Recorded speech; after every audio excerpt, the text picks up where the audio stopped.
What happens when you've got an economy that relies heavily on debt? The debt hits record levels and people stop paying their bills. You came here for the truth, so let me unveil that for you. In today's video, we are going to talk about a scenario in which has started to happen. That is, people are in the most debt they've ever been before. We'll talk further about this. I'll show you the data. And at the same time, they have stopped paying that debt off. This brings us to a crisis we've never seen before.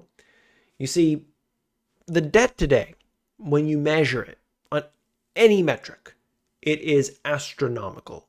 Think about this. Credit card debt, record level. Student debt, record level. When we see the amount that people have on their mortgages, personal loans, line of credits, total all that stuff up, we have never seen this amount before. The national debt, corporate debt, all of it excessive. But on top of that, the interest associated with this debt hasn't been this high in many, many decades. So the burden, not only is it massive, it's massive. You know that statue of the guy with the big, world up on his shoulders? All right. So not only is it big, but it's a big, heavy ball. And that's weighing people down. That's weighing corporations down. That is weighing, of course, the governments themselves. This is an issue when we talk about credit cards and this household debt. When we are seeing it now, coming at a time in which people believe, for some odd reason, that they can get themselves out of it by getting further into it. And why would they think that? Well, it's because they've learned from the government itself. What does the government do? They're in more debt. They've got problems. They got to get out of it. Well, I think maybe we should print some more money. Yes. Household debt tops $17.5 trillion, and Americans are feeling the strain.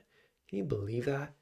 What about looking at not just household debt, but breaking it down over $1 trillion just of credit card debt? Just in credit card debt, over $1 trillion. Student debt, what is it, 1.6, 1.7 trillion? Just go further, auto debt. But it's not just about the amount. That's what I need to just stress this. Hey, I could go back and I could say, look, 10 years ago, the debt was lower than it is today. 20 years ago is lower than it was 10 years ago, and so on. The debt just keeps getting bigger. It's not a concern. Well, no. You see, there is an issue here because when you add the interest on top of it, it is a bigger burden than it's ever been before.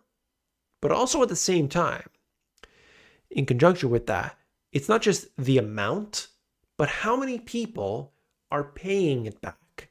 And yes, the dollars amount might get larger because devaluation of the currency, but are we in a bigger problem than we were before? And the answer is yes. This means long term, there is only one solution. And that is the government will have to step in. The government will have to do something that may devalue the currency beyond what you saw from 2020 to 2023. It will be something that will be painful for many. You are seeing this here. It's just an article that I'm going to scroll through. People living in their vehicles. People living in their vehicles more than ever before, sharing what they're doing all online, living in their cars, living in their vans, living in their trucks, talking about how they do it. I saw one not that long ago, living in a storage facility, storage locker, big unit, I guess. I mean, for a storage locker, and they're cooking there, showing off how they do it all. Not optimal for many. Look, you can see the guy going to the store here, brushing his teeth, utilizing the facilities there. Okay. Doing DoorDash, making a couple bucks here and there. All these videos talking about living in their vehicle, the ups and the downs and the things you need to know and so on. So you'll see that. This isn't uncommon. How many times have you seen the tents appearing all across your city or other cities? How many more do we have to see before we realize it's not just a small problem? This is a widespread issue. It's not as if, well, it's become more trendy, RV life and van life and all the hashtags. No, no, no. There's a problem here fundamentally that stuff is too expensive. And people are in these dire straits, not because they want to be. Yeah, there's some people, I'm sure, that made terrible financial decisions. They spent way too much. Maybe they don't have a support network. They have no friends. They don't have no families, whatever it is. Maybe they got themselves into trouble. That does happen. But not everybody. Not everybody. Like cities are there's places in these cities that there used to be a park that children used to play in. And now it's just a tent city. And not that long ago, like literally just a few years ago, this is going on everywhere, all over the place. And so we can see delinquencies rising. Is it like ridiculously, off the charts, 99% of people not paying their bills? No, but the numbers have been creeping up further and further. Transition into serious delinquency. This is 90-day plus for credit cards. Look at that. That's not a good sign. If you're going delinquent on your credit card at this time, are we at the worst it's going to be? Or, how is this going to unfold? Some would say the worst is yet to come. Transition into serious delinquency for auto loans. That has risen as well, going back to the levels of the financial crisis. So here we are for auto loans. This is delinquency for mortgages, very low. So when it comes to residential real estate, the amount of delinquencies are still super low. All right? Now they've started to rise, but it's still low. So obviously a person is going to default on their credit card. They're going to default on everything that they can before they're home, I would assume. And so we'll see. We'll see as the next months roll on, okay? What this means is that the economy is a very mixed bag. We can see that. Knowing that, you got to look at the depths, start to see where the cracks are appearing to address this. Companies are in the circumstance where they're laying off the 5 or 10% of the non-performers, and now we're going into the next stage. Poll reveals which brands Americans feel have the fairest prices. I'll just show you that quickly.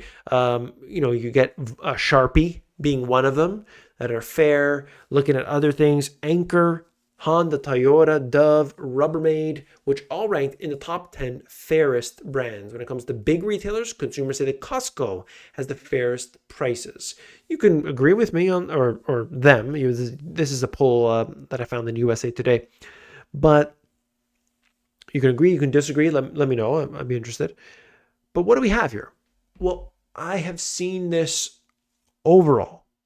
In every country, seemingly, it's been the same issue. Companies are shrinkflating their products everywhere. And what about the services too? That's another one. That's the shrinkflation you don't see often. Oh, yes. I just talked to an accountant. I saw the price on the website, the service I need, $200. $200 and change. I called them. Okay, good service. Okay, that'll be good. Okay, sounds good. So, okay, and the cost. Yeah, I saw the cost on your website. Oh, the website. Oh, that's outdated. Yes, it says that price is subject to change. There's fine print on there. It's $400. Okay, and this is what's happening. You're getting the shrinkflation, you're getting service inflation. It's coming all over the place, whether it's for your Lucky Charms or whether it's coming in the form of some service that you need. Everything is more expensive. You can't get by on what you did before. You have to shake your paradigm. You've got to smash your head up against the wall, not literally, please don't. You got to realize that we got to start getting real smart with everything. Please get wise to the information here. start to create something. Start to take what you can, your skills, and monetize them. Do you know how to bake? Do you know how to fix computers? Do you know how to paint? Do you know how to do, what do you know how to do? What do you know how to do? Do you know how to knit? Do you know how to sew? Do you know how to fly an airplane? Like, what is the skill that you have?